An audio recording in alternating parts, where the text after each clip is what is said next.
You're such an asshole. Hello, children. We have a simple question that has a simple answer, but the reason the answer is simple is complex. But it's a good question because I think it'll help us all learn a little bit about economics. And King writes, a simple question, Aaron, is it time to buy more gold or sell gold that I have? Today, gold is at a 6-year high of $1,506, right? And the answer is this, we don't know. Nobody knows. Much as I respect Peter Schiff and all that, and Peter Schiff I respect because I don't think he's ever said gold is going to go to there, and he might have, but there are other people as well who are like, I predict X will hit it, and this year silver will do Y, and nobody knows. And the reason why is you are asking people to predict the future, and what ultimately determines the price of gold is everything.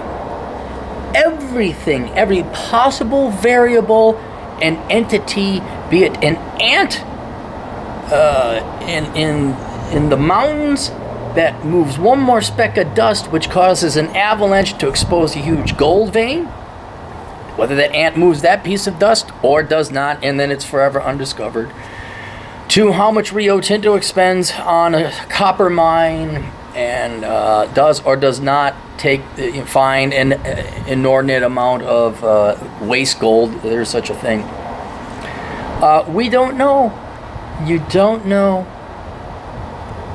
And one of the biggest lies to the American people, to the world's people, is that somehow there's a science behind being an investor or an analyst or a Wall Street banker or anyone else, or an economist for that matter. You are trying to predict the future, and most people are really, really, really shitty at it. About the only one who's pretty good over time, and even he's starting to not bat 1,000 no more, has been Warren Buffett. And I would say that's because he used to be a value investor, a traditional investor, and he still looks at the fundamentals of a company. And now it's basically how much more money did we print this month? And oh dang, it flew into those stocks. Okay, it has nothing to do with the company. So yeah, I don't know if it's time to sell gold or not. I have no idea, and nobody does.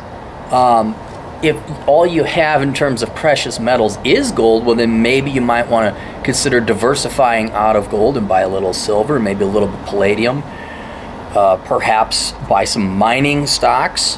That's a way to diversify your investment. You always should still have gold. Maybe buy some cryptocurrency, but there's no way. That could be the worst investment you ever make. That's going to be the worst investment you ever make.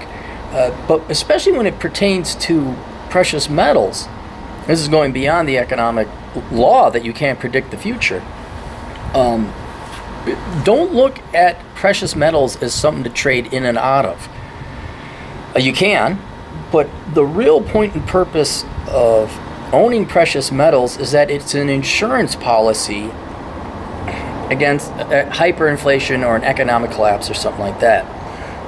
It'd be like, Aaron, I bought a car for $10,000 and I could get $12,000 according to the dealer because it's one of the rare cars that actually may have gone up in value. It happens. Should I sell? It's like, dude, you bought the car for transportation and you got another car lined up.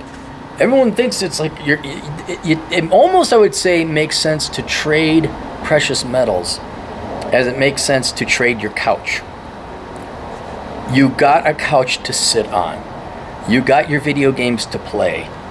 You got precious metals as an insurance against hyperinflation. That's the real function. They're not investments. They're an insurance product. I mean, you can't even say they're investments. What they are, I was going to say, well, they can be investments. They can't.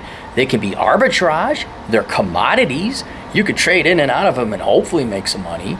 But its functional purpose, what you ultimately should be using it for, is insurance policy.